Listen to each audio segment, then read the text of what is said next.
So say again what we're going to see.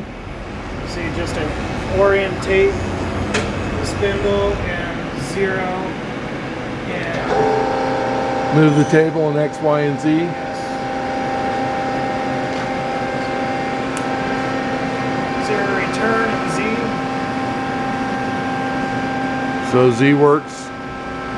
0 return and X. Okay, and why can't you power up the spindle for me? We can't get the Y to 0 return. Oh, okay. And you think that's probably just a simple programming thing or parameter thing? It's a simple cleaning of the scales down on the left-hand side. Okay. And the proximity switch. Okay, can you use the pulse generator to move the table for me so I can see it move all around? Or however you want to do that? There's Y. There we go. Can you move it next?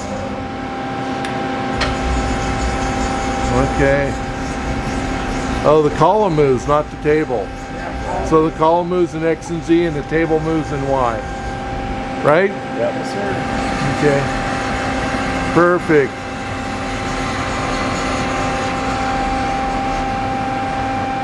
Okay. Good enough, guys.